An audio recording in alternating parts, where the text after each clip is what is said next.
Jadi kalau kalian masuk ke kelas saya kemarin, kalian sudah mendapatkan pengertian dari pemimpin.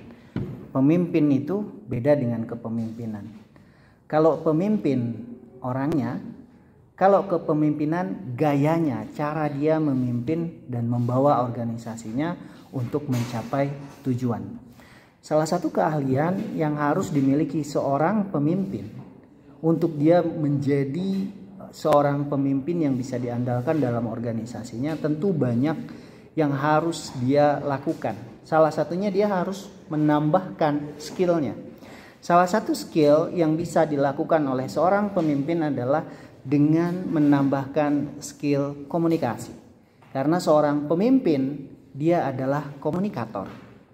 Gitu ya. Kalau kalian masuk ke materi yang kemarin, saya belum masuk ke materi bahwa ada gaya kepemimpinan demokratis, kemudian ada gaya kepemimpinan karismatik, ada paternalistik, ada militeristik. Nah, hari ini saya akan bahas mengenai gaya kepemimpinan tersebut. Sebelum saya masuk ke materi itu, saya ingin simulasi sedikit. Anggaplah saya adalah seorang pemimpin di mana saya akan membuat peraturan dengan perencanaan dan membuat budaya dalam kelas saya. Ini simulasi saja. Bagaimana maksudnya, Pak? Begini. Ketika saya masuk ke kelas ini, ke ruangan ini, saya membuat satu budaya. Budaya yang saya lakukan adalah ketika saya mengetukkan spidol 2 kali, Anda harus berdiri. Siapa nama Anda? Tresna. Oke. Tresna paham perintah yang saya berikan? Oke, saya mau membuat budaya itu agar di mana setiap orang di kelas ini ketika mendengarkan bunyi ketukan spidol 2 kali berdiri. Paham Resna ya? Oke, kita coba. Resna, jangan duduk dulu ya. Berdiri. Oke, orang kedua, pemimpin dia menjadi komunikator yang baik. Apakah perintah saya tadi jelas, Resna? Jelas ya? Apa katanya? Kalau bunyi 2 kali diketukkan di dalam meja, saya harus berdiri. Oke, kalau saya ketukkan lagi, Anda duduk. Jelas perintahnya, jelas komunikasinya, jelas SOP-nya. Maksudnya untuk apa? Untuk membudayakan dan mengkomunikasikan. Seorang pemimpin, dia harus bisa mengkomunikasikan apa yang menjadi dalam pikirannya untuk mencapai tujuan dalam organisasi tersebut. Dari simulasi ini bukan hanya pada satu orang. Di dalam organisasi ada ketua, ada wakil ketua, ada sekretaris, ada bendahara, ada anggota, ada manajer misalnya kalau di dalam organisasi perusahaan misalnya, ada manajer, ada CEO, ada direktur, ada manajer keuangan, ada manajer SDM, ada manajer sales. Saya baru ke anggota saya bahwa Resna kalau bunyi ketukan 2 kali Anda harus berdiri. Anda berdiri. Oke, yang sebelahnya siapa namanya? Siti Mariam. Siti Mariam baru datang. Ketika melihat teman Anda berdiri, apa yang akan Anda lakukan? Berdiri juga. Langsung berdiri tanpa bertanya dulu. Bertanya dulu, nggak langsung berdiri. Nggak apa-apa. Itu jawaban yang nggak apa-apa. Walaupun anggotanya ketika melihat temannya berdiri, dia ikutan berdiri nggak jadi masalah. Kan baru datang ceritanya. Kalau kosong, ada temannya berdiri, pasti Anda berdiri. Itu normal. Ada juga yang bertanya, ngapain kamu berdiri? Gak apa-apa juga. Tetapi ada orang yang tidak mau mengikuti perintah dari atasannya. Nah, hal ini yang menjadi minoritas dan tidak normal.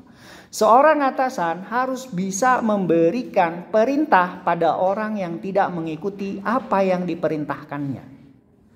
Kebanyakan anak buah mereka tidak mau mengikuti atasannya. Yang pertama alasannya karena mereka malas. Yang kedua karena alasannya dia tidak memberikan kesejahteraan pada saya. Karena alasannya saya tidak mau mengikuti bapak itu atau tidak mau mengikuti atasan itu karena saya tidak suka dengan orangnya. Banyak kemungkinan yang bisa terjadi dengan anak buah Anda nanti di luar. Oke, silakan Anda berdiri kalau begitu. Mau ngikutin temennya atau tidak? Ngikut, silakan berdiri. Oke, Anda yang di belakang, apa yang akan Anda lakukan setelah dua orang ini berdiri? Anda datang ketiga, apa yang akan Anda lakukan? Bertanya pada siapa? Sama temennya. Oke, silakan tanya. Apa yang akan Anda tanyakan? Ngapain kamu berdiri, gitu kan? Terus kamu jawab apa? Disuruh bapak, karena itu peraturannya, saya pemimpin di kelas ini. Apa yang akan Anda lakukan? Ikut berdiri, silakan. Orang keempat, apa yang akan Anda lakukan? Nanya juga. Nanyanya ke siapa? Ke orang yang baru datang, Tanaza, atau ke Resna? Oke, Siva, silakan tanya. Apa yang akan Anda tanyakan? Suruh sama atasannya, apa yang akan Anda lakukan? Ikut berdiri, silakan berdiri. Orang kelima, apa yang akan Anda lakukan? Oke, silakan tanya. Itu peraturan yang saya buat. Semua orang yang datang ke kelas ini, ketika datang, saya mengetukkan, tadi saya sudah mengetukkan spidol 2 kali di atas meja, dia harus berdiri. Apa yang akan Anda lakukan? Berdiri, oke, silakan. Orang kelima, apa yang akan Anda lakukan? Duduk. Kenapa? Karena tidak ada perintah dari Bapak. Tidak ada perintah. Saya sudah merintahkan pada 5 orang ini. Apa yang akan Anda lakukan? Tidak. Saya sudah mengetukkan itu menjadi peraturan dasarnya. Dan kelima orang ini paham dengan aturannya dan mereka mengikuti apa yang saya perintahkan karena saya pimpinannya. Apa yang akan Anda lakukan? Tetap duduk atau berdiri? Berdiri, oke, silakan berdiri. Orang ketujuh, apa yang akan Anda lakukan? Bertanya. Bertanya pada siapa? Pada teman. Silakan tanya. Apa yang akan Anda tanyakan? Oke, silakan. Simulasi, apa salahnya? Simulasi kecil dalam suatu organisasi. Karena disuruh sama Bapak. Suruh sama bapaknya. Apa yang akan Anda lakukan? Sama berdiri. Berdiri, silakan berdiri. Orang ke-8, apa yang akan Anda lakukan? Bertanya. Bertanya pada Pada teman. temannya, silakan tanyakan. Ibu kenapa berdiri? Disuruh sama Bapak. Oke, silakan. Apa yang akan Anda lakukan? Ikut berdiri. Silakan berdiri. Orang ke-9, Langsung berdiri. langsung. Baru datang. Baru datang melihat orang banyak berdiri, Anda tidak akan duduk, berdiri. Silakan berdiri. Oke, orang ke-10. Saya membuat aturan, saya kasih tahu aturannya bahwa saya pemimpin dalam organisasi ini. Saya membuat aturan ketika yang baru datang mendengar bunyi ketukan 2 kali aturannya, dia harus berdiri. Ke-8, ke-9, ke-10 orang ini mereka mengikuti perintah saya dan menganggap mereka adalah atasan saya. Apa yang akan Anda lakukan? Bertanya, diam saja, duduk saja, saya tidak peduli. Padahal Anda anggota saya. Apa yang akan Anda lakukan? Berdiri, silakan berdiri. Orang di belakang, orang ke-11, apa yang akan Anda lakukan? Berdiri, silakan berdiri. Oke, sudah. Ini adalah perintah dan semua organisasi yang saya perintahkan untuk berdiri ketika bel berbunyi atau ketukan 2 kali berbunyi, kalian harus berdiri. Saya adalah seorang pemimpin dan kemudian saya pergi. Apa yang akan Anda lakukan ketika saya pergi? Saya tidak ada. Saya tidak ada. Saya tidak ada. Tetap berdiri perintah. Kenapa tetap berdiri? Karena perintahnya belum ada. Perintahnya belum ada. Perintah selanjutnya. Oke. Ini adalah simulasi ketika seorang pemimpin dalam suatu organisasi, organisasinya tidak akan bingung. Dan perintah yang diberikan oleh atasannya atau pemimpinnya jelas. Ketukan 2 kali, saya berdiri. Ketika ketukan 2 kali, selanjutnya Anda boleh duduk. Silakan duduk. Oke, ketika saya ketukan lagi di awal 2 kali, silakan berdiri. Oke, sudah? Sudah masuk ke dalam pikiran kalian, saya hilang. Bingung nggak? Bingung nggak? Enggak. Yakin nggak bingung? Nggak ada yang memberikan perintah selanjutnya. Yakin nggak bingung? Jangan berdiri sampai pulang, saya mau pulang. 3 SKS kalian berdiri aja terus begini. Kira-kira apa yang terjadi dengan organisasi ini? Kacau. Seperti orang atau seperti bebek yang kehilangan induknya. Mereka tidak mendapatkan perintah dari pimpinannya. Anggaplah ini pimpinannya badannya lebih gede. Orang ininya hilang. Yang berdiri ini harus berdiri 3 jam di dalam kelas dengan tidak ada melakukan kegiatan apapun. Karena walaupun ada yang tahu, ketukan selanjutnya yang kedua, duduk. Itu ketukan belum, berdiri. Itu perintah selanjutnya. Dan ketika pemimpin hilang, mereka kehilangan arahnya. Kalian kehilangan arahnya. Arek diuk salah, nantung deui salah, bener nggak? Tetapi kalau misalnya komunikasi yang dilakukan oleh pimpinannya sebagai komunikator pun tidak jelas, misalnya perintah ketukan 2 kali berdiri, ketukan selanjutnya duduk, itu tidak ada, dan pemimpin ini pun dianggap sebagai pemimpin yang tidak efektif. Paham? Itulah fungsinya seorang pemimpin. Tetapi gaya dari seorang pemimpin ini berbeda. Ada yang dia karismatik. Bagaimana sih orang karismatik? Kita nggak tahu. Dan ini materi yang akan kita bahas selanjutnya. Silahkan duduk. Paham ya? Seru nggak? Seru kan? Nah, kira-kira begitulah tugas seorang pemimpin. Ketika dia harus memimpin suatu organisasi, begitulah tugas Anda sebagai seorang pemimpin untuk kalian bisa mendorong bawahannya. Yang harus kalian buat adalah standar operasional prosedur atau SOP. SOP-nya harus jelas. Kalau SOP-nya tidak jelas, bawahannya pun bingung. Kalau perintahnya tidak jelas, bawahannya pun bingung. Bagaimana SOP yang tidak jelas, yang ambigu? Bagaimana SOP yang ambigu memiliki makna ganda? Dan hal ini suatu hal yang tabu dilakukan oleh seorang pemimpin. Contohnya begini. Apa maknanya? Diam, ada yang bilang. Karena sudah umum orang melakukan. Tapi kalau saya katakan, silent please. Lebih jelas toh? Makanya komunikasi tidak boleh dilakukan dengan menggunakan tanda-tanda yang anggotanya tidak tahu. Kecuali kalau anggotanya tahu. Misalnya begini. Saya tanpa berbicara silent please, kalian pasti akan tenang. Begitu pula dalam organisasi. Begitu pula kalian berkomunikasi dengan orang lain, bukan hanya pemimpin dengan bawahannya, tetapi pemimpin dengan orang lain, atau kalian berkomunikasi dengan orang lain. Kalau di luar negeri tidak boleh menggunakan tanda-tanda atau komunikasi nonverbal. Kenapa? Karena ini akan memiliki makna ganda. Saya ambil contoh. Di Amerika Serikat, mengangkat kedua tangan seperti ini sangat tidak sopan. Sangat kasar. Ini diikutin sama orang Indonesia.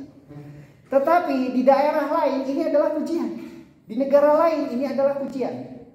Di tempat kita ini adalah artinya peace, perdamaian.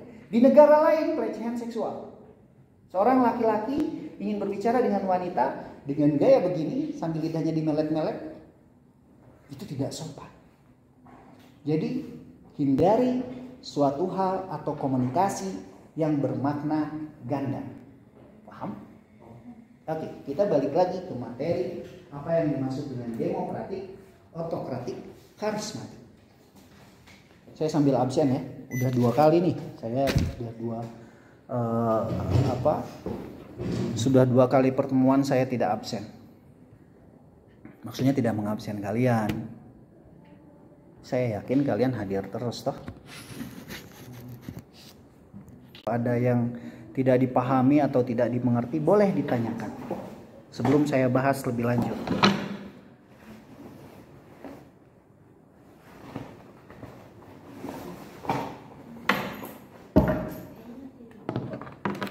Nah, begitu pula kalau misalnya kalian datang ke suatu kampung atau ke satu daerah, Mereka biasanya memiliki yang namanya pupuhu. Pupuhu itu biasanya dikatakan sebagai pupuhu adalah ketua adat. Ketua adat dialah yang menentukan arah organisasi dalam kampung tersebut. Dan itu sangat dihargai dan dihormati, apalagi kalau misalnya di daerah terpencil. Seperti kalian misalnya ke Baduy. Orang Baduy mereka punya pimpinan yang mereka sangat menghargai. Kalau pimpinannya bilang nggak boleh, nggak akan ada yang melanggar. Di dalam kampung ini tidak boleh ada TV yang hidup, tidak boleh ada alat elektronik yang hidup. Sampai dengan saat ini orang Baduy tidak pernah ketemu dengan yang namanya TV atau elektronik. Itu ulah siapa? Ulah pemimpin. Lalu bagaimana kalau misalnya pemimpin ini tidak efektif? Artinya dia tidak bertanggung jawab dengan masyarakatnya. Pemimpin ada pemimpin agama, ada pemimpin organisasi, ada pemimpin pemerintahan. Kalau pemimpin pemerintahan yang paling tertinggi adalah presiden. Kebayang kalau kita nggak punya presiden. Kita pernah kekosongan tampuk kepemimpinan. Ketika Republik Indonesia Serikat pada saat itu tidak ada pemimpin yang memimpin Indonesia. Dan Indonesia pada tahun 1966 kacau. Banyak kerusuhan. Apa yang terjadi? Nilai rupiah kita terpuruk dan lain sebagainya. Sampai akhirnya muncul presiden yang baru. Nah, digantilah kebijakan-kebijakan yang dibuat oleh presiden kita yang baru. Itulah pentingnya seorang pemimpin.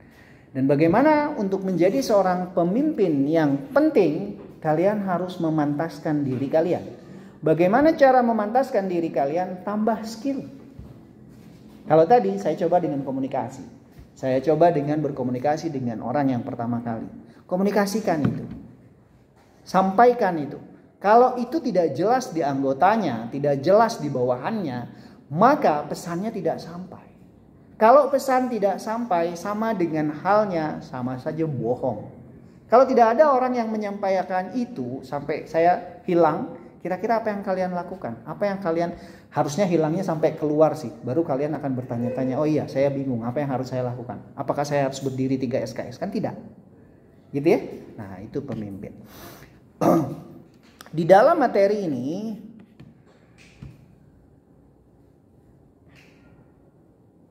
networknya gangguan.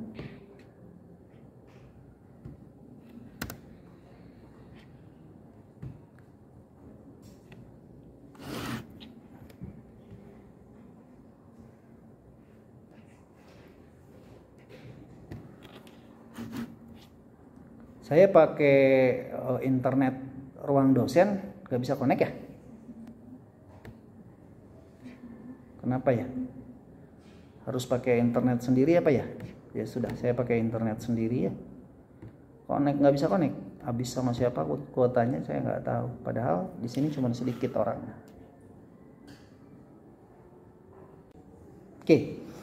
Tadi sudah saya bahas pertemuan yang minggu lalu dan saya bahas pertemuan yang minggu ini di mana materi selanjutnya berbicara mengenai materi kepemimpinan dan tipe-tipe kepemimpinan. Materi dan tipe-tipe kepemimpinan kalau tidak jelas di dalam slide, kalian boleh pakai handphone, lihat handphonenya boleh. Sebetulnya saya lebih ideal kalau kalian bawa laptop sendiri-sendiri. Lebih ini lagi. Nah, tipe-tipe kepemimpinan ini berdasarkan dari bukunya G.R. Terry bahwa kepemimpinan ada tipe demokratik, otokratik, militeristik, paternalistik, dan karismatik. Saya sudah singgung ini sedikit. Kita bahas bagaimana tipe militeristik, otokratik, paternalistik.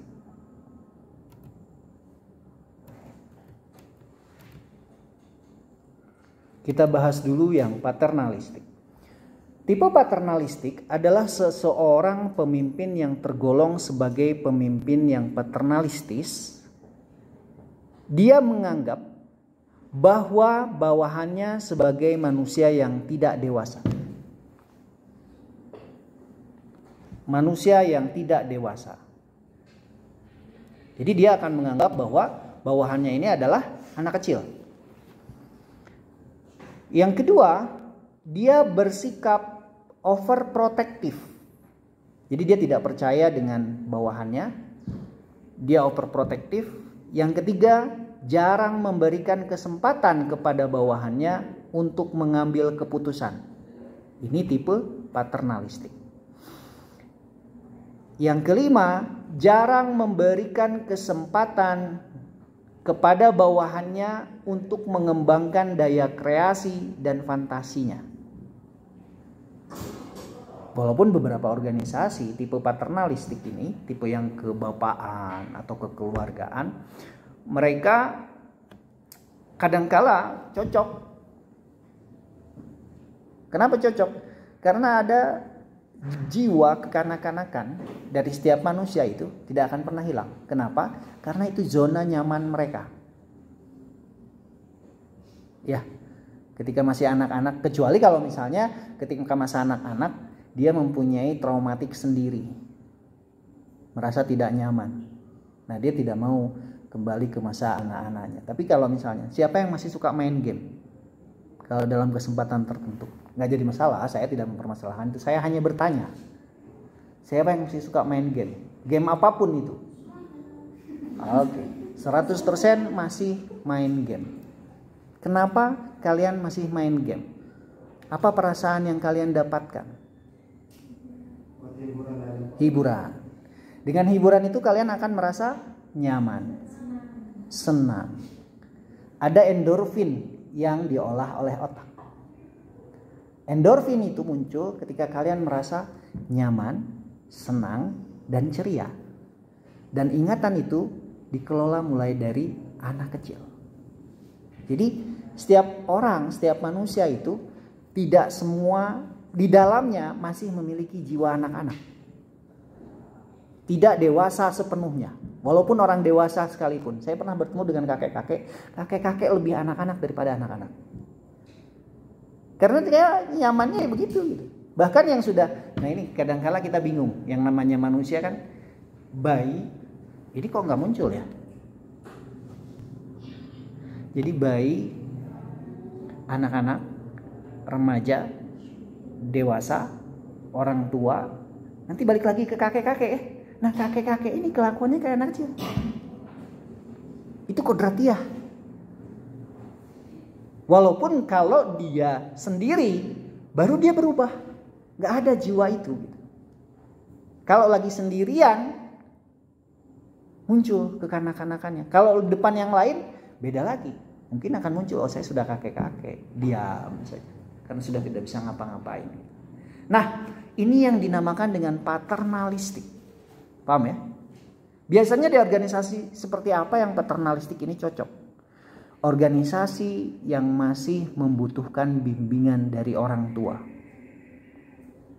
Organisasi yang belum dewasa dan banyak melibatkan anak-anak. Ini cocok. Dan orang yang paternalistik biasanya dia merasa paling tahu, paling maha tahu. Apa yang dikatakannya tidak bisa dibantah. Ini dikatakan sebagai paternalistik. Dibuka saja, ada?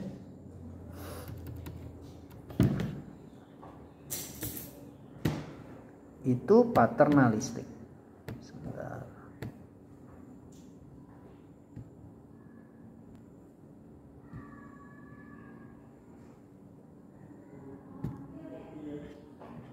Oke. Sedangkan tipe yang selanjutnya, tipe kepemimpinan yang selanjutnya, yakni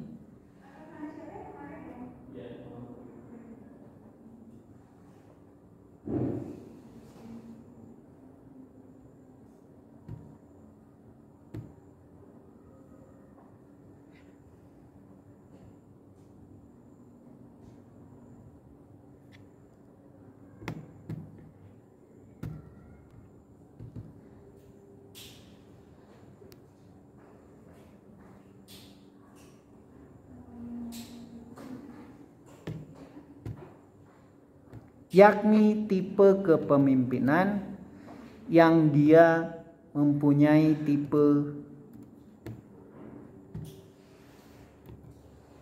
otokratik. Tipe otokratik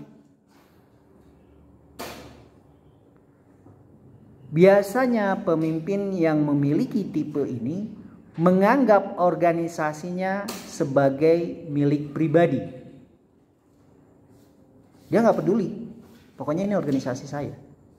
Ini yang dikatakan sebagai otokratik atau otoriter. Biasanya orang seperti ini ada di mana? Di setiap organisasi ada. Paternalistik pun sebetulnya di setiap organisasi ada. Tipe paternalistik, tipe otokratik di setiap organisasi ada. Kemudian yang kedua, dia mengidentikan tujuan pribadi dengan tujuan organisasi. Jadi dia masukkan tujuan pribadi dia dengan tujuan organisasi. Maka ini dikatakan sebagai tipe otokratik. Pernah nemu pemimpin yang seperti itu? Pernah? Nyebelin gak orangnya? Nyebelin banget. Karena orang yang otokratik, otoriter memang nyebelin. Tetapi pada saat-saat tertentu tipe otokratik ini dibutuhkan. Kalau dalam kehewanan dinamakan dengan korelis, ditandai dengan hewannya monyet. Monyet walaupun gak tahu dia sok tahu. Monyet walaupun sudah dilarang dia akan melanggar. Monyet disinggung sedikit dia marah. Otoriter. Kalau belum mencapai apa yang diinginkannya, monyet akan selalu menyerang. Makanya dia kalau ngelihat orang, kadang dia suka nyerang. Dia ngambil. Karena dia menginginkan hal itu, misalnya bungkusan yang dibawa oleh orang. Dia akan menyerang dan mengambil itu. Itu monyet. Nah, tipe otokratik ideal dengan itu. Otoriter ideal dengan itu. Kalau nggak sampai apa yang diinginkannya, marah dia. Kalau perlu mencakar, mencakar. Gitu ya. Itu monyet. Kemudian dia selalu mengidentikan tujuan pribadi dengan tujuan organisasi dan dia tidak mau menerima kritik dan saran pendapat orang lain. Jadi kalau misalnya ada orang yang otokratik, dengerin aja. Caranya menghadapi orang seperti itu bagaimana?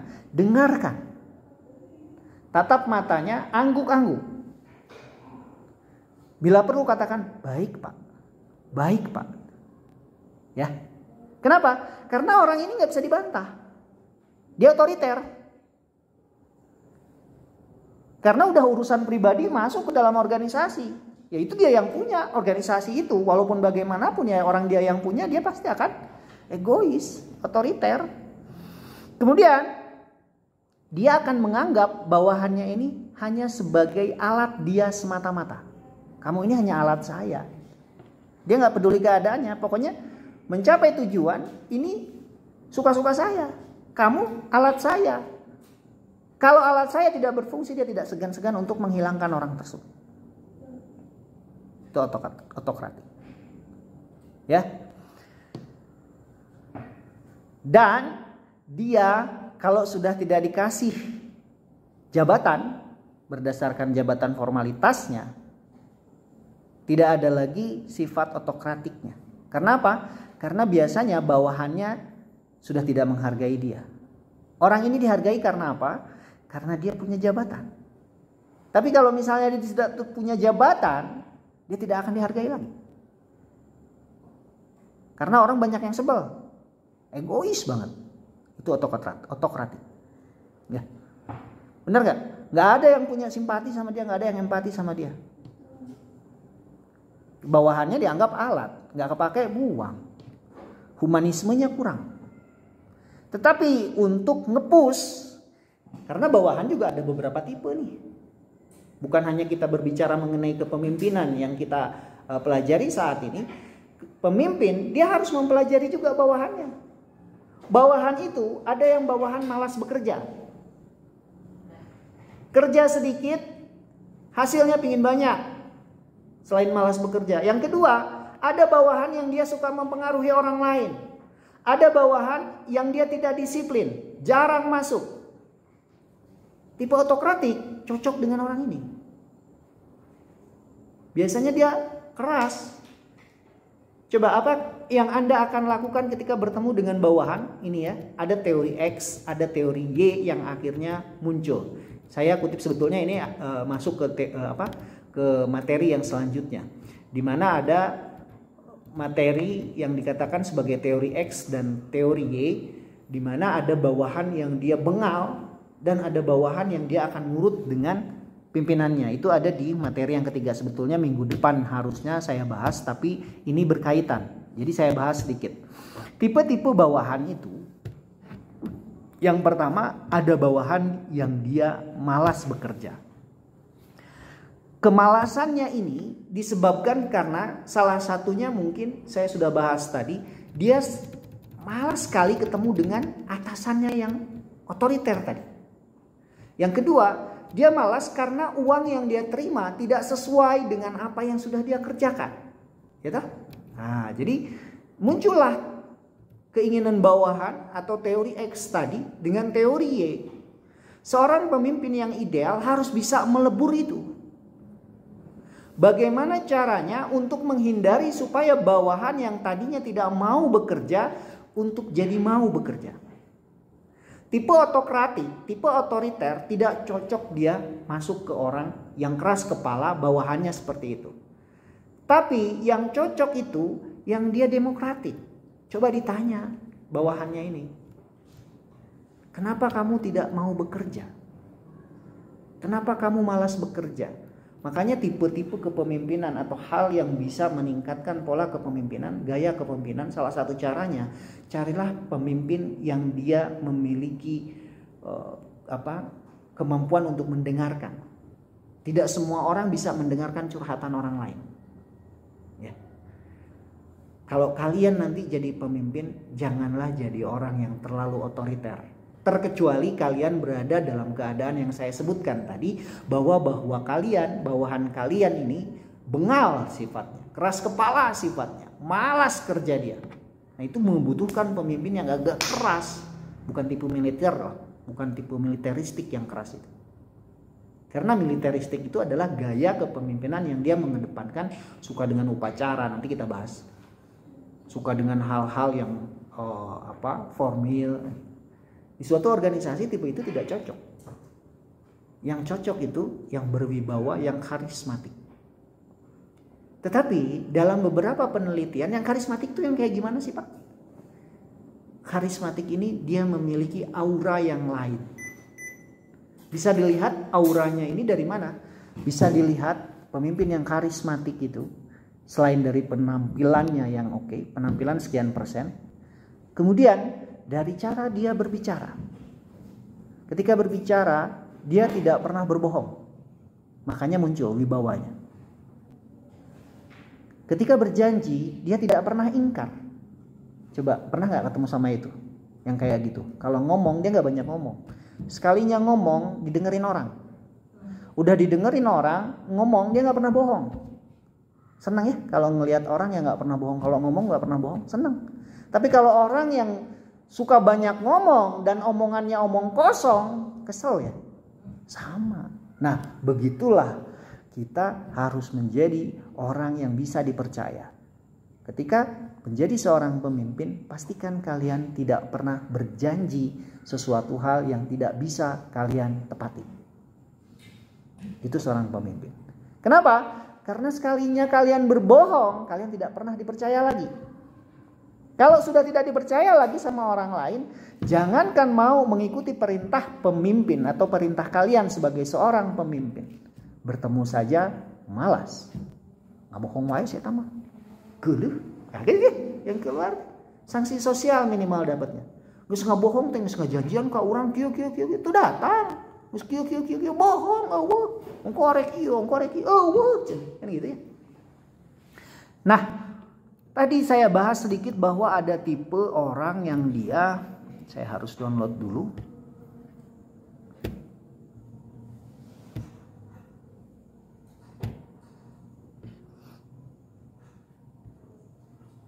Tadi baru otokratik ya. Baru otokratik, saya singgung sedikit dulu tipe kepemimpinan yang dia bergantung pada bawahannya. Ketika bawahannya ini, kan ada bawahan yang dia, nah ini dia. Bawahan itu kalau nggak ada di sini kalian lihat aja di handphone.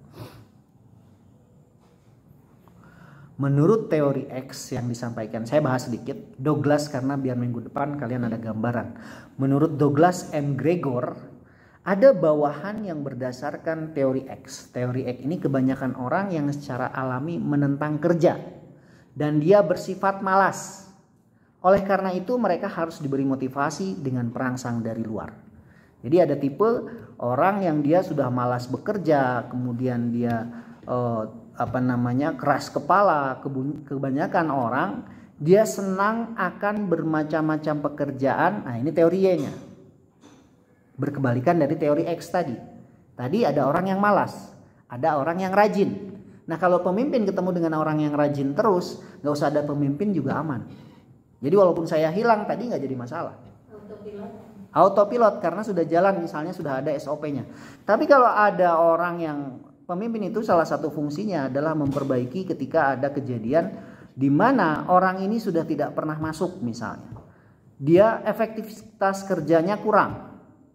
Kemudian setelah efektivitas kerjanya kurang, dia keras kepala lagi. Keras kepala kalau dikasih tahu dia ngelawan misalnya. Nah, kepemimpinan ini dibutuhkan. Jadi ada orang yang dia satu, kata McGregor tadi, ada orang yang dia kalau misalnya di kerjaan dia malas. Yang kedua, orang ini biasanya mencari yang hanya menyenangkan dirinya. Jadi apa yang menyenangkan dirinya baru dia mau bahas atau mau dia kerjakan. Tapi kalau misalnya tidak menyenangkan dirinya, dia tidak akan mau mengerjakan. Ada nggak orang yang kayak gitu? Ada. Banyak ya. Banyak orang yang kayak gitu. Mumpung nggak ada nih pemimpinnya, mumpung nggak ada nih yang kontrol kita santai aja. Kemudian ada orang yang mereka membutuhkan penghargaan dari pemimpinannya. Jadi kalau misalnya nggak dipuji atau nggak ada pemimpinnya, orang itu nggak akan bekerja. Bahkan semakin malas dia bekerja. Ada orang yang bekerja cuma sedikit. Jadi kalau misalnya ada pemimpin, baru dia kerja. Kalau nggak ada, dia leha-leha. Ada juga orang seperti itu. Nah, dibutuhkanlah pemimpin yang otoriter. Dibutuhkanlah pemimpin yang agak keras, yang punya sifat otokratik. Oke ya, bisa membedakannya ya. Saya lanjutkan lagi. Tipe yang kedua, yakni tipe selain otokratik tadi. Jadi otokratik saya ulangi. Pemimpin yang otokratik adalah pemimpin yang menganggap organisasi sebagai milik pribadi. Yang kedua, pemimpin yang otokratik mengidentikan tujuan pribadi dengan tujuan organisasi. Itu tidak baik. Kalau di rumahnya lagi marahan sama istrinya, lagi marahan sama keluarganya, dibawa ke organisasi yang harusnya nggak kena marah. Nah, kira-kira menyebalkan nggak? Menyebalkan. Jadi orang yang otokratik ini biasanya akan muncul, dia tidak bisa membedakan mana yang menjadi tujuan pribadi dia, mana yang menjadi tujuan organisasi. Harusnya bisa dipisahkan, nggak boleh disatukan. Kemudian yang selanjutnya tipe otokratik tidak mau menerima kritik dan saran. Kumaing we. Jadi kalau ada kritik dan saran dari orang mental, nggak akan masuk. Ini mana saya dong, gitu ya. Nah, itu tipe orang yang otokratik. Kemudian terlalu tergantung pada kekuasaan formilnya. Jadi karena dia punya jabatan misalnya manajer lah. Karena dia manajer, dia akan menunjukkan bahwa dia seorang manajer. Ketika sudah tidak jadi manajer, dia tidak akan bisa diterima lagi oleh organisasinya. Nah, kemudian dalam tindakan orang yang otokratik, penggerakannya sering mempergunakan pendekatan yang mengandung unsur paksaan atau punitif, bersifat menghukum. Jadi kalau misalnya orang yang otokratik ini menemukan kesalahan seseorang, dia akan tersinggung. Dan dia akan memberikan punishment atau hukuman. Nah, ini otokratik. Tapi kadang-kala cocok juga orang yang otokratik kalau ketemu orang yang malas. Butuh orang yang bawahan yang malas, butuh juga. Gitu ya. Jadi walaupun tipe otokratik ya butuh. Nggak apa-apa dia seperti itu. Kita butuh juga untuk menyelesaikan permasalahan organisasinya yang belum dewasa, di mana banyak orang yang dia sering bolos misalnya, sering melakukan kesalahan, bawahannya ya butuh juga. Tipe yang kedua adalah tipe militeristik. Apa bedanya? Tipe militeristik ini bukan dari kalangan militer. Hati-hati kalian dengan ini. Mentang-mentang kata Pak Indra katanya ada tipe militeristik. Jadi tipe militeristik ini dari kalangan militer, TNI, Polri, bukan. Tapi yang adalah tipe militeristik ini adalah tipe pemimpin yang di luar organisasi militer, tidak ada kaitannya dengan militer, di mana seorang pemimpin yang bertipe militeristik, seorang pemimpin yang memiliki sifat satu, menggemari upacara. Dia sangat suka dengan upacara-upacara. Untuk berbagai keadaan yang seharusnya nggak ada upacara, dia bikin upacara, dia bikin formal seperti upacara militer gitu. Makanya dikatakan sebagai militeristik. Misalnya kalau datang ke kantor harus dulu upacara gitu, formal, upacara apa gitu. Kecuali beda dengan budaya ya. Kalau budaya yang dibuat oleh pemimpin, kebiasaan yang dibuat oleh pemimpin misalnya berdoa pagi, itu bukan upacara. Ya, upacara itu halnya bersifat formal, seperti upacara bendera gitu. Kemudian sukar menerima kritik dari bawahannya. Orang yang militeristik hampir mirip-mirip dengan otokratik. Tetapi bedanya dia gayanya ini ditambahkan dengan suka upacara formal. Kemudian dia juga tidak bisa menerima kritikan dari bawahannya. Orang otokratik juga sama. Dia tidak bisa menerima kritikan dari bawahannya. Dan dia merasa bahwa dirinya adalah seorang pemimpin yang harusnya hanya diikuti. Karena menganggap bawahannya ini hanya sebagai alat. Kamu alat saya. Yang namanya alat harus saya pergunakan dengan baik. Nah, itu otokratik. Militeristik, dia menuntut disiplin yang tinggi dan kaku pada bawahannya. Kalau di TNI kan dia ada pangkat prajurit ya. Kemudian ada kopral 1, kopral 2, kopral 1 harus nurut pada kopral 2, prajurit 1 harus nurut pada prajurit 2 gitu ya. Nah, gaya ini dikatakan sebagai tipe militeristik dan senang pada formalitas yang berlebihan. Jadi harus formal. Dalam menggerakkan bawahan, tipe militeristik bawahannya bergantung pada pangkat dan jabatan. Ini yang saya contohkan tadi. Prajurit 1 harus nurut pada prajurit 2. Kemudian kalau misalnya dia pratu harus nurut pada prada misalnya. Kalau dia prajurit harus nurut pada yang namanya perwiranya. Harus nurut pada dantonnya. Dantonnya itu kalau prajuritnya di sini palang 1 harus nurut pada yang palang 2. Palang 2 harus nurut pada yang palang 3. Palang 3 bengkok 1, bengkok 1, bengkok 2, bengkok 3. Harus nurut yang balok, harus nurut pada yang mawar kan gitu ya. Yang saya tahu tipe-tipe ininya ya nggak tahu lah. Kalau militer, saya bukan dari kalangan militer. Yang kalangan militer adik saya. Jadi kalau dia ketemu sama atasannya dimanapun dia berada ketika baju dinas, kunaon ari maneh jika intinya. Saya sebagai orang sipil kaget kan. Dan ternyata, tapi ya sekali lagi saya bilang bahwa tipe militeristik beda dengan gaya milik, maksudnya bukan dari orang militer, tapi gayanya saja. Gaya kepemimpinannya ada yang militeristik. Ya adik saya kalau ketemu dengan atasannya, ketika dia ngelihat pangkatnya, dia pangkatnya kan belok ya. Ketika dia pangkatnya melihat oh udah mawar, dia pasti begini hormat. Nah dari mana sih intinya? Padahal itu kewajiban kalau nggak hormat walaupun di luar. Teman saya pun sama.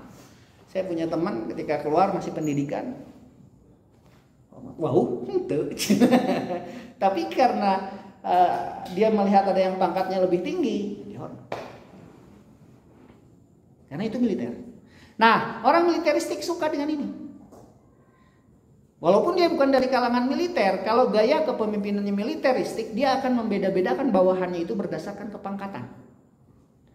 Yang kedua, orang yang militeristik, selain dia kaku, dia menerima kritikan dari bawahan, suka dengan upacara, menggerakkan bawahannya tergantung pada pangkat, dan yang terakhir, dia mempergunakan sistem pemerintah. Sistem perintah maksudnya.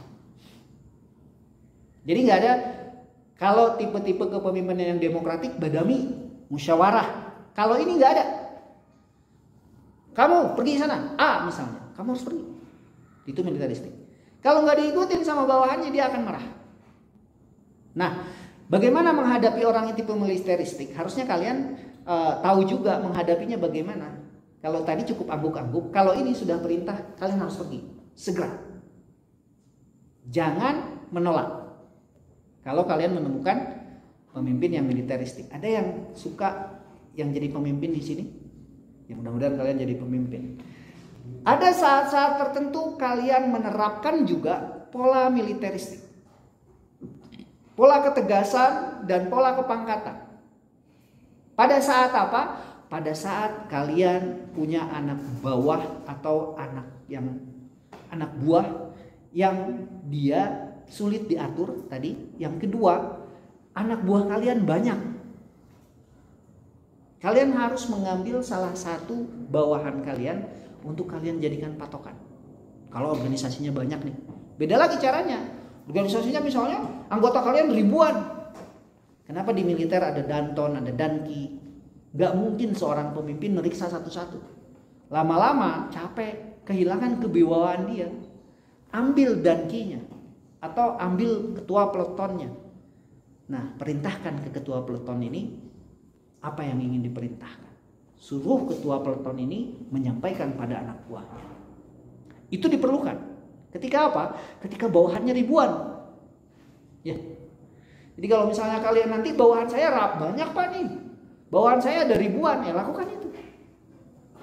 Ambil satu sebagai pentolan. Kemudian kalian sampaikan apa yang ingin kalian perintahkan. Otokratik, militeristik. Perbedaannya tipis. Salah satunya kalau yang militeristis dia suka dengan upacara. Kalau yang paternalistik dia kebapaan, keibuan. Dia sering membawa bawahannya ini, menganggap bawahannya ini anaknya. Kebapaan, keibuan. Sebetulnya senang juga, cuman lama-kelamaan kalau yang sudah dewasa dianggap anak-anak ya gak suka juga. Ada juga bawahan yang gak suka dibegitukan. Kalau saya salah satu orang yang tidak suka dianggap anak kecil. Karena dari kecil saya ingin dianggap dewasa. Itu sifat saya. Di ketika kecil ini saya ingin dianggapnya superhero. Saya ingin dianggapnya dewasa. Jadi kalau ada orang yang sering menasehati begitu nggak suka, gele we. Bapak saya bukan gitu, bapak saya bukan. Ya keputusan saya kan gitu. Jadi dianggap anak kecil, dianggap anak ingusan itu suatu hal yang membuat saya risih. Ya.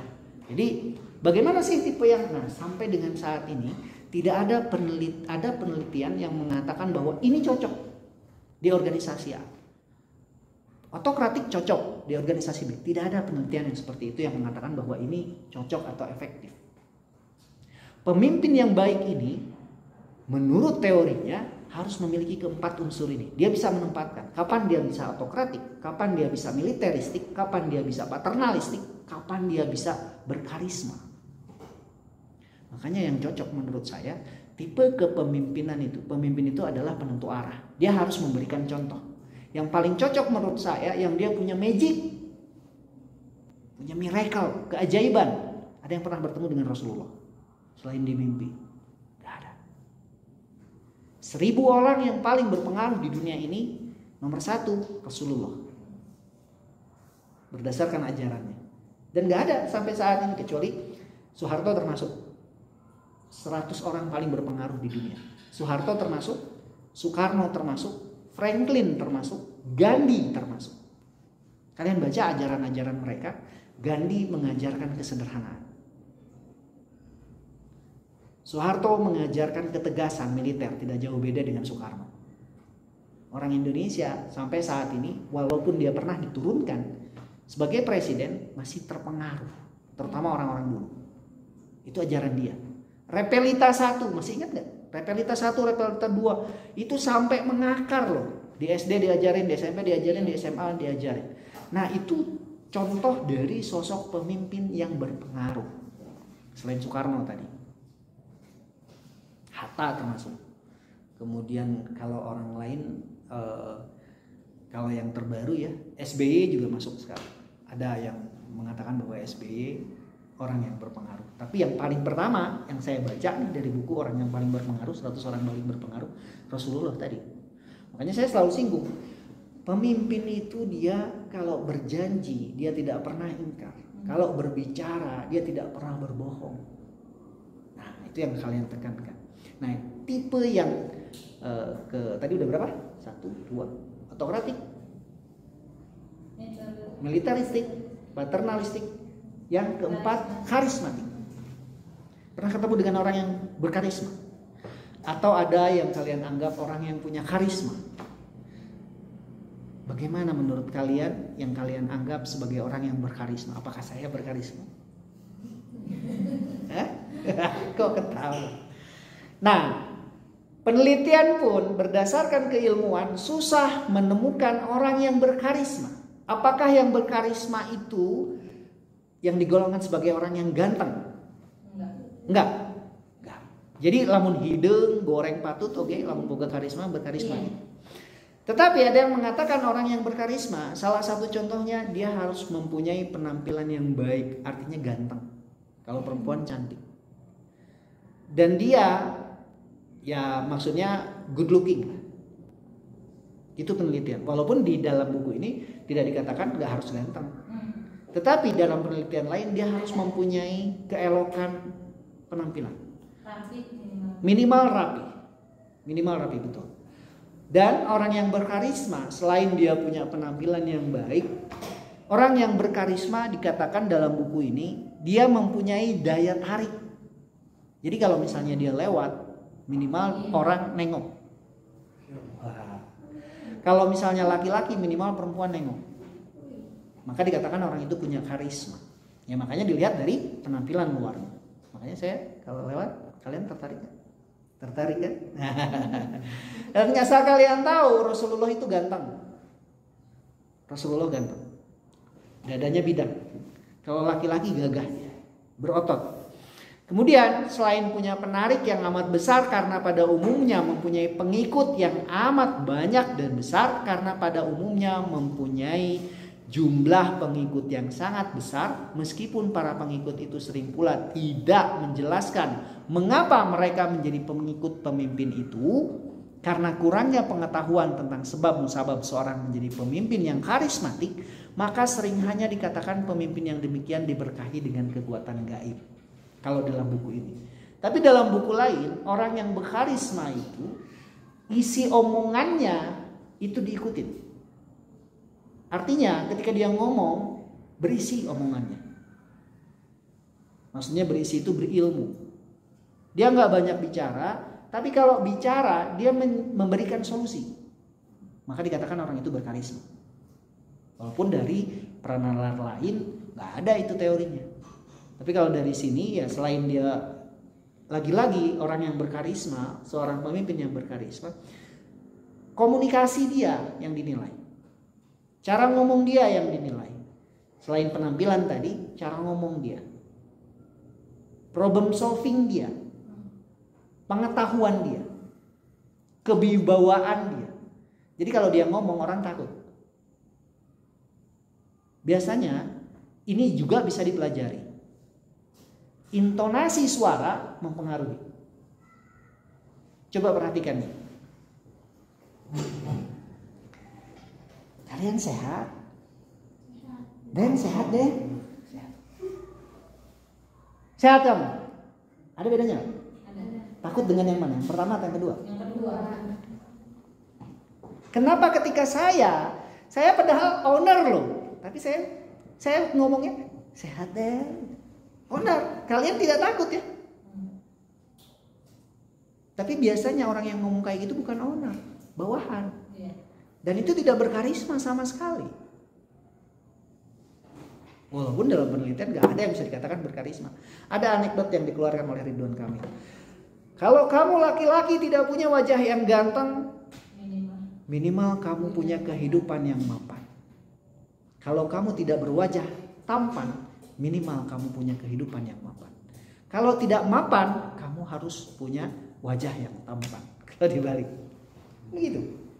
Makanya orang itu punya karisma katanya. Kalau yang begitu tuh punya karisma. Nah ini makanya suatu hal yang seru bagaimana sih memunculkan karisma. Ada yang bilang ketika SMA, Ariel tahu Nazril Irham. Saya tanya sama mantannya si Cynthia. Dia tuh punya karisma, Ndra. Gelap orang sebenarnya. Cuman salah satu orang yang karisma menurut dia adalah Ariel.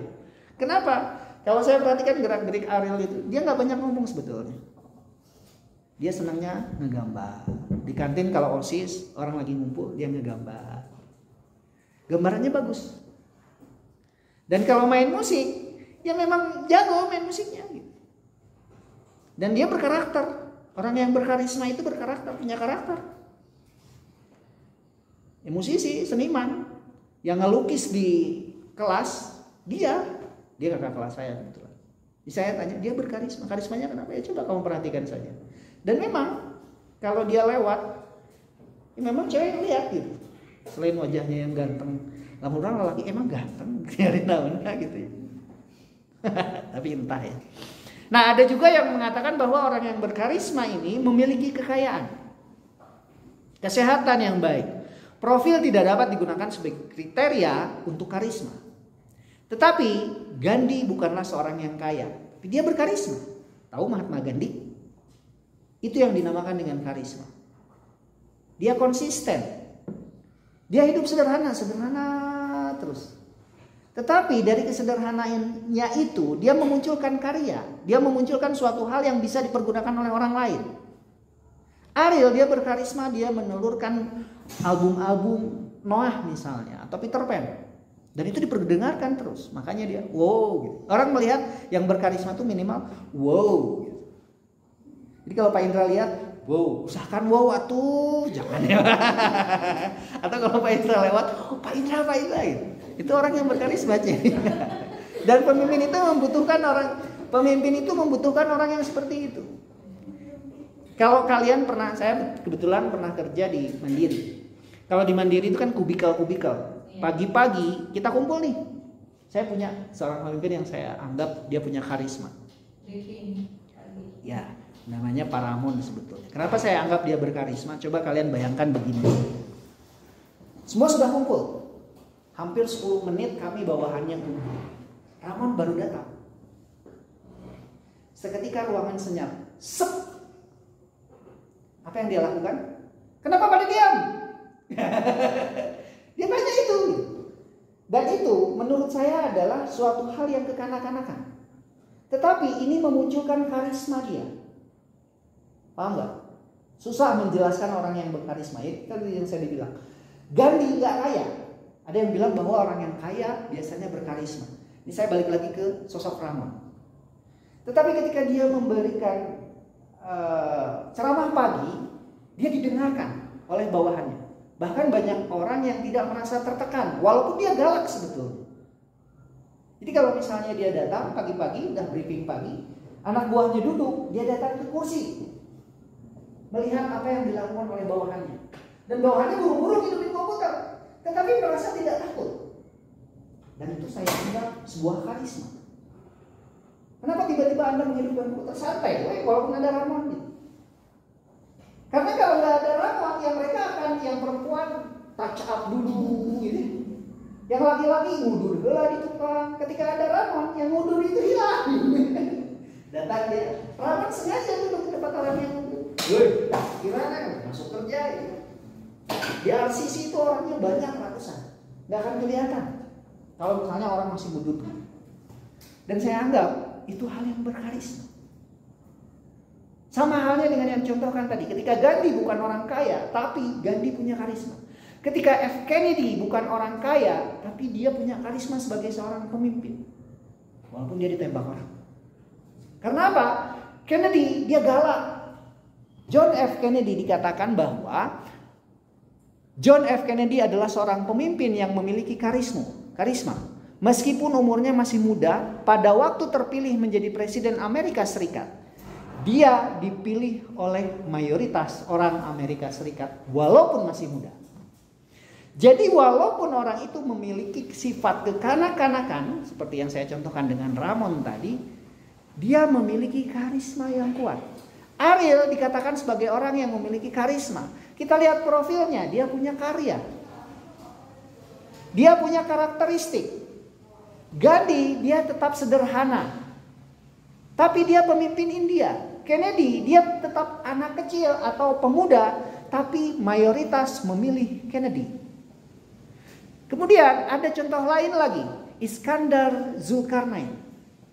Dia bukan tokoh orang yang sehat, tapi semua orang berkaca pada kesehatan dia. Bagaimana caranya dia menjaga tubuh biar sehat. Jadi ada yang bilang orang yang berkarisma itu yang berotot. Coba kalian bayangkan, ya udah laki-laki berotot semua. Kenapa kamu fitness? Biar punya karisma. Nggak ada salahnya. Karena itu tadi hampir 20% orang melihat pada profil luar. Tapi saya punya tokoh yang saya paling anggap berkarisma. Nabi Yusuf. Gantengnya luar biasa. Ketika Nabi Yusuf lewat, semua perempuan motong tangannya sendiri. Maka Nabi Yusuf dianggap punya karisma. Tapi tidak ada lagi dan tidak ada, bukan. Yang punya karisma adalah Rasulullah Shallallahu Alaihi Wasallam. Saya belum pernah lihat. Tapi kalau misalnya membaca dari ciri-cirinya, hidungnya mancung, dadanya bidang, dia punya karisma. Dicontoh sama laki-laki yang lain, itu punya karisma. Jadi orang yang punya karisma ini bisa saya tarik kesimpulan dia dicontoh. Dan dia disegani, bukan ditakuti. Segan orang ketika melihat dia. Bagaimana supaya segan? Contoh begini. Saya pagi-pagi ngepel. Ruangan yang sebelumnya saya pel itu sangat kotor. Orang masuk kotor, kotor, oke. Saya akan mengikuti yang kotor itu. Enggak, sudah diticekan itunya. Ketika saya sudah pel, saya berhenti. Saya akan biarkan orang masuk. Kira-kira kalian segan tidak? Segan. Untuk menginjakkan lantai yang biasanya kalian injak biasa saja, tiba-tiba sudah saya pel, itu kinclong sekali, bersih sekali. Kira-kira bagaimana perasaan kalian? Segan tidak? Segan. Segan. Muncul nggak karisma? Nah, begitulah secara singkatnya memunculkan suatu karisma. Buatlah sesuatu hal yang berbeda dari diri kalian. Ariel punya beda, Kennedy punya beda dengan presiden yang selanjutnya, Gandhi punya beda dengan pemimpin India selanjutnya, Rasulullah jelas punya beda, saya jelas punya beda. Saya masih muda, saya ganteng, saya cerdas, saya pintar, saya kaya. Naon sih Pak gitu ya. Enggak gitu juga. Ya, itulah tipe yang keempat, tipe yang karismatik. Dia punya pembeda, dia punya wibawa. Dia disegani dan ditakuti oleh bawahannya. Artinya bukan ditakuti, disegani, segan. Dari cara bicara dia, intonasi dia berbeda. Orang yang punya karisma ketika berbicara, intonasinya itu tegas, jelas. Karena ini menunjukkan kepercayaan diri dia. Dia ngomong karena dia tahu apa yang akan dia obrolkan dan dia tahu siapa lawannya. Itu memunculkan karisma. Jadi kalau misalnya kalian ingin karisma, kalian jangan asal ngomong. Kalau mau ngomong, baca dulu. Kalau mau ngomong, kalau pernah baca bukunya Sun Tzu. Sun Tzu itu ahli strategi perang. Sebelum dia berbicara dengan orang lain, dia akan baca dulu profil orang yang dihadapinya. Gimana nih orang? Apa kelebihannya? Bandingkan dengan saya. Oh, saya lebih dari dia. Dari strata pendidikan, oh dia cuma SMA, oh saya sarjana, oke, saya akan lebih tinggi dari dia. Ini akan memunculkan karisma kalian. Kemudian dia biasanya urakan, oh kalian rapi dong. Atau kalau misalnya mau sebanding dengan dia dan langsung di atas dia, lebih urakan lagi. Tapi tanya urakan sebabnya karena apa? Slang urakan. Tapi dia berkarisma loh. Saya bilang dia berkarisma. Di antara pengikut-pengikutnya di plot-plot, banyak yang ngikutin Bim-Bim, banyak yang mengikuti kakak. Gayanya itu orang saya anggap punya karisma. Karena apa? Dia punya karya. Ya. Dengan celana sobek-sobeknya ya udah kita urakan juga ngikutin dia, tapi kita harus punya karya juga kayak Slang misalnya. Atau kayak Noah misalnya, atau kayak pemimpin yang lain. Itu bisa kita ikuti. Itu yang dikatakan sebagai karisma. SBY dianggap punya karisma. Kenapa? Dia tegas. Karismatik, takut. Orang lihat dia segan. Segan tuh. Nah maka orang-orang yang segan itu biasanya dia punya karisma dan biasanya dia seorang pemimpin. Gaya kepemimpinan karismatik. Selain dari Cara dia berbicara, cara dia berjalan, cara dia berpenampilan, dan cara dia berpikir, cara dia berkomunikasi. Orang yang punya karisma itu ditakuti dan disegani karena pemikirannya yang tajam. Oke ya. Lalu tipe apa lagi? Ini yang paling sering dan paling banyak disukai sama orang. Kenapa? Karena dia punya tipe demokratis. Kenapa paling disukai sama orang? Kita lihat. Yang pertama, orang yang demokratis adalah orang yang dia memimpin dengan membuktikan bahwa tipe ini dia menggerakkan bawahannya selalu bertitik tolak pada pendapat bahwa manusia itu adalah makhluk yang termulia di dunia. Jadi dia menganggap bahwa manusia itu makhluk yang mulia di dunia. Karena dia dibekali dengan otak, dengan kecerdasan itu. Makanya dianggap dia manusia yang mulia. Maka dianggap dia tipe yang demokratis. Kenapa?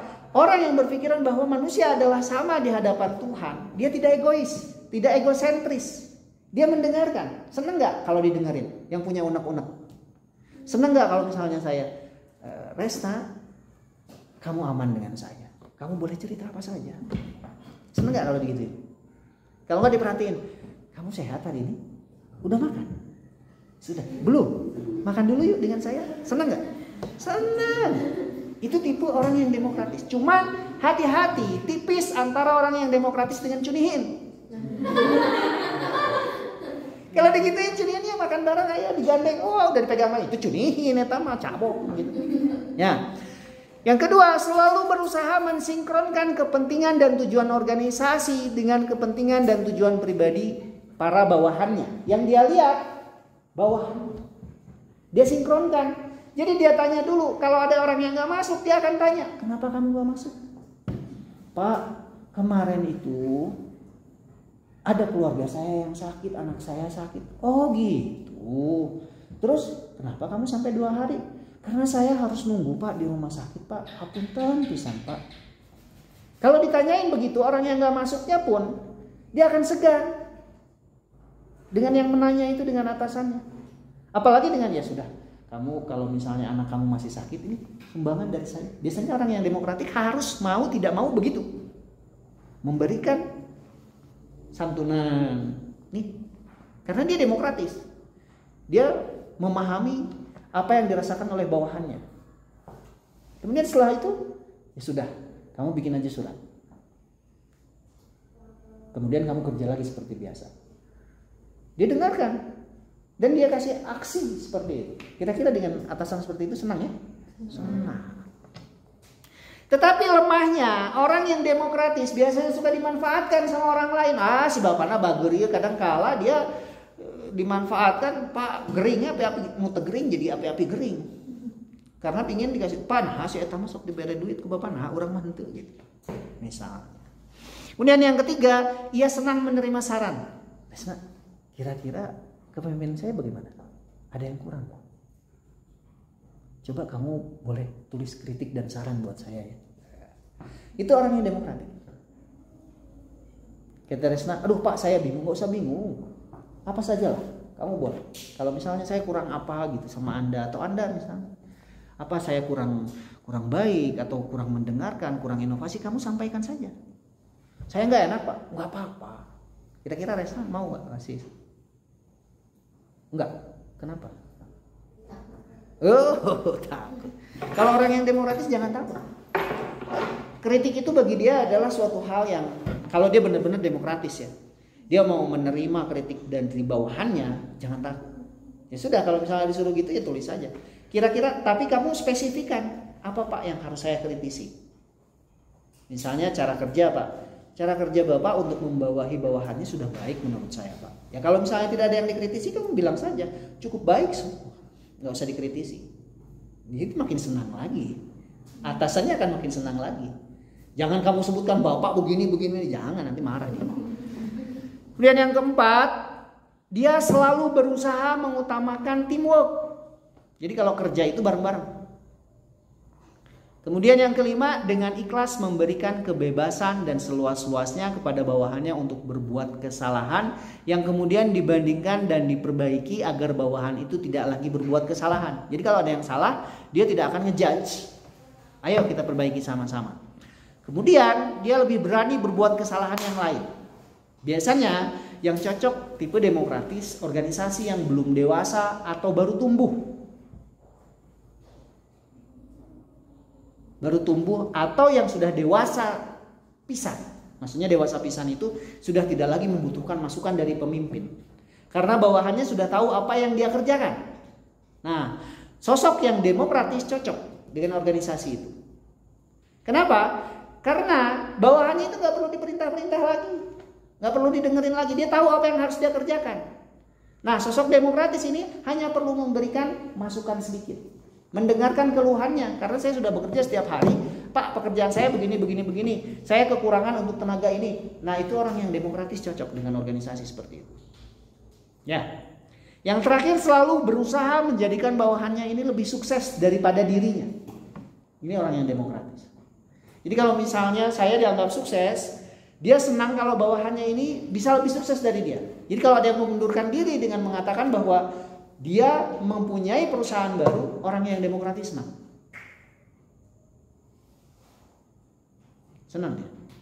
Berarti dia menganggap bahwa dirinya berhasil. Cuman ya harus keluar gitu. Misalnya Resna dianggap sukses, Pak. Saya dengan berat hati saya ingin mengundurkan diri, Pak. Lalu kenapa? Saya punya usaha yang sama dengan Bapak. Saya banyak belajar dari Bapak. Nah, orang demokratis senang gitu. Saya banyak belajar dari Bapak. Akhirnya saya punya usaha yang Bapak lakukan. Persis sama. Kalau bisa kita kerjasama. Oh boleh ya. Itu orang demokratis ya.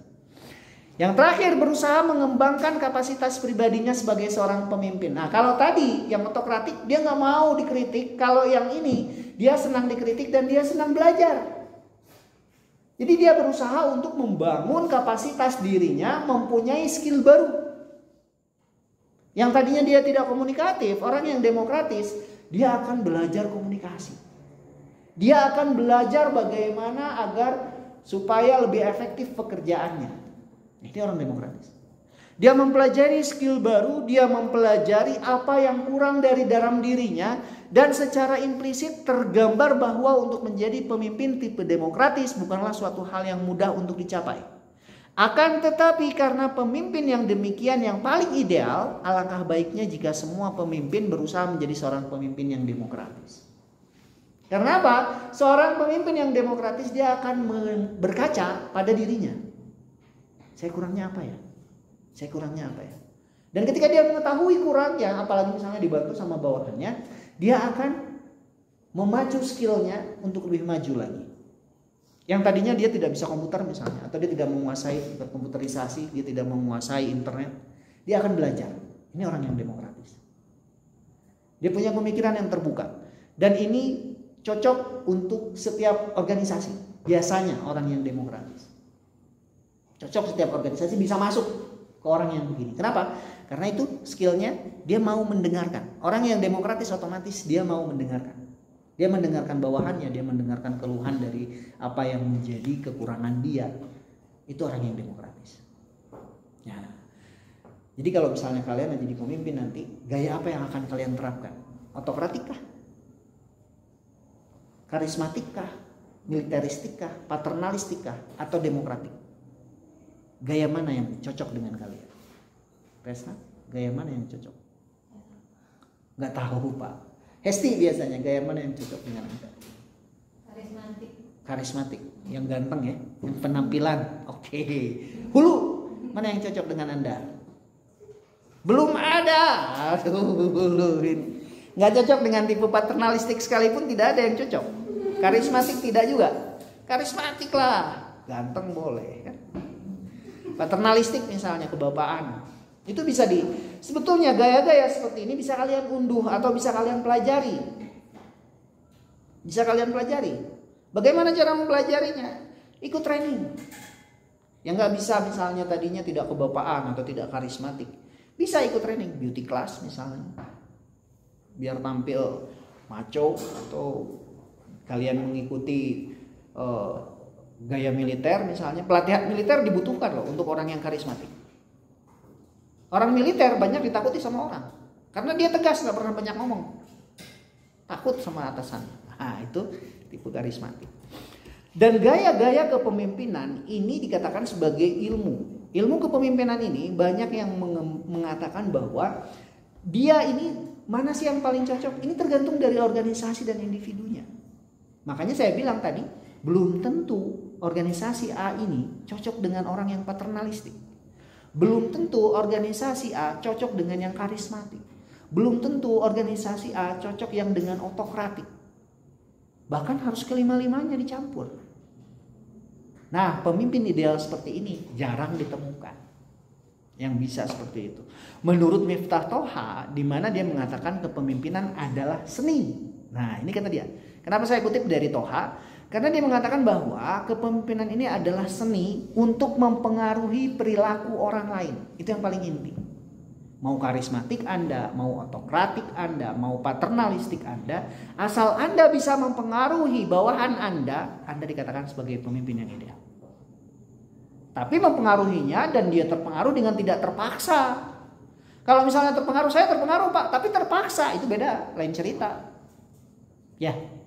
Nah, ini kata Toha, di mana seni mempengaruhi perilaku manusia baik perorangan maupun kelompok, kepemimpinan merupakan salah satu faktor yang penting dalam suatu organisasi karena sebagian besar keberhasilan dan kegagalan suatu organisasi ditentukan oleh kepemimpinannya dalam suatu organisasi tersebut.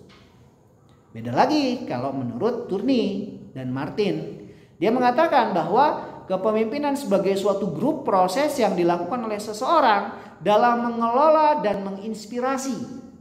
Gimana caranya membuat menginspirasi? Makanya yang dikatakan orang yang berkarisma, dia punya menginspirasi orang lain. Bisa menginspirasi orang lain. Sejumlah pekerjaan yang mencapai tujuan organisasi melalui aplikasi dan teknik-teknik manajemen. Ini yang dikatakan oleh G.R. Terry.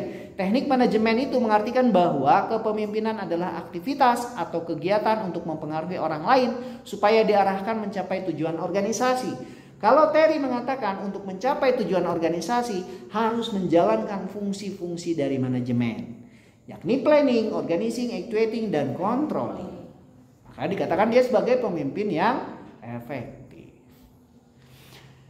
Jika dari teori yang disampaikan tadi dalam karya yang banyak digubah oleh para ahli, kunci dari kepemimpinan adalah suksesnya membuka atau membawa organisasi mencapai titik tujuan.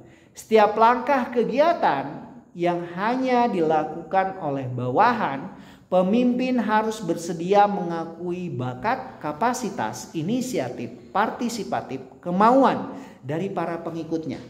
Pengikutnya tersebut termasuk rakyat, anak buah, individu, kelompok, individu yang dipimpin. Maka hal ini dikatakan untuk bisa bekerja sama dan mencapai tujuan organisasi. Pemimpin tersebut bisa membawahi, bisa mempengaruhi anak buahnya, entah itu rakyat, entah individu atau kelompok, dan merupakan faktor krusial atau faktor kritis, faktor penting yang dapat menentukan maju mundurnya atau hidup matinya suatu usaha, kegiatan bersama, baik yang berbentuk organisasi sosial, pemerintah maupun korporasi usaha dagang. Tidak ada pemimpin sama halnya dengan anak ayam yang kehilangan induknya. Ketika saya tadi hilang beberapa saat, saya yakin kalian kebingungan. Kemana sih Pak Indra? Dengan kata-kata yang keluar kemana sih Pak Indra, itu mengindikasikan bahwa kalian bingung. Ya, makanya harus ada pemimpinnya. Dalam Islam, kalau nggak ada imam, ada makmum nggak? Kalaupun ada makmumnya, nggak akan ada yang melaksanakan sholat kalau imamnya nggak ada. Itulah fungsinya kepemimpinan. Entah itu tipenya paternalistik, entah itu tipenya karismatik, entah itu tipenya demokratik. Harus ada seorang pemimpin. Seperti yang saya bahas di minggu yang lalu bahwa timbulnya seorang pemimpin ada dua. Kalau dalam buku ini ditambah lagi. Ada pemimpin are born, ada pemimpin are made. Timbulnya pemimpin, mengenai timbulnya seorang pemimpin, ahli teori kepemimpinan mengemukakan teori yang berbeda. Yang pertama, teori ini dianalisis dilihat dari 3 hal yang menonjol. Yang pertama teori genetis, ini disampaikan oleh hereditary teori. Yang kedua teori sosial, yang ketiga teori ekologi. Teori genetis ini sudah saya bahas, di mana hereditary mengatakan bahwa leaders are born, not made. Leader itu dilahirkan, leader itu lahir, are born, not made, tidak dibuat. Berarti para penganut teori ini mengetengahkan pendapat yang mengatakan bahwa seorang pemimpin menjadi pemimpin karena telah dilahirkan dengan bakat-bakat kepemimpinan dalam keadaan yang bagaimanapun seorang ditempatkan, karena ia telah ditakdirkan menjadi pemimpin, suatu kali kelak ia akan timbul sebagai seorang pemimpin. Berbicara mengenai takdir, secara filosofis pandangan ini tergolong kepada pandangan yang fatalistis dan deterministis. Kalau pandangan yang kedua mengenai teori sosial, jika pemimpin yang pertama dia dikatakan bahwa faktor genetis, teori yang kedua dia mengatakan bahwa pemimpin menurut teori sosial, jika teori pertama adalah suatu yang ekstrim, maka teori ini pun merupakan suatu yang ekstrim. Di mana pada ujung lain bagian ini, teori sosial mengatakan leaders are made, not born. Jadi merupakan kebalikan dari inti teori genetis. Para penganut teori ini mengetengahkan pendapat yang mengatakan bahwa setiap orang bisa menjadi pemimpin apabila diberikan pendidikan dan pengalaman yang cukup. Ditambahkan lagi, itu sudah saya bahas sebetulnya di minggu yang lalu, ada pemimpin yang secara genetis, leader are born, ada pemimpin yang dia dibentuk, leader are made. Ada juga pemimpin secara ekologi, di mana pemimpin secara ekologi, kedua teori yang ekstrim itu disatukan. Tidak seluruhnya mengandung kebenaran, maka sebagai reaksi kepada teori tersebut timbullah teori ketiga yang disebut teori ekologis. Pada intinya bahwa seseorang hanya akan berhasil menjadi pemimpin yang baik apabila ia pada waktu lahirnya telah memiliki bakat kepemimpinan. Kemudian bakat tersebut dikembangkan melalui pendidikan yang teratur. Jadi udah mah dia punya genetik, kemudian dia kembangkan lagi bakatnya melalui pendidikan dengan sekolah yang teratur dan pengalaman yang memungkinkannya untuk mengembangkan lebih lanjut bakat-bakat yang memang telah dimiliki dia. Teori ini menggabungkan segi-segi positif dari teori terdahulu dan karenanya dapat dikatakan sebagai teori yang paling mendekati kebenaran. Namun demikian, penelitian lebih jauh mendalam masih diperlukan untuk dapat mengatakan seseorang yang timbul sebagai pemimpin yang baik. Balik lagi ke sana. Jadi tergantung Pak. Kita seorang pemimpin, kita sebagai pemimpin harus bisa mengikuti pola dari organisasinya supaya kepemimpinan kita lebih efektif. Jangan terlalu kaku, jangan terlalu elastis, jangan terlalu gagah-gagahan juga, jangan tidak mau mendengarkan juga. Ya, jadi ikutilah bentuknya. Tapi kalian harus punya ketegasan. Tarik garis merahnya, tarik benang merahnya. Dengan cara apa? Kalian buat SOP-nya. Apa yang harus dilakukan, apa yang boleh dilakukan, mana yang tidak boleh dilakukan. Maka pemimpin tersebut dikatakan sebagai pemimpin yang efektif. Sampai sini ada yang ingin ditanyakan terlebih dahulu? Kalau tidak ada, terima kasih atas perhatian kalian. Saya Indra Dermawan. Wabillahi taufiq wal hidayah. Assalamualaikum warahmatullahi wabarakatuh. Selamat sore dan salam kepemimpinan.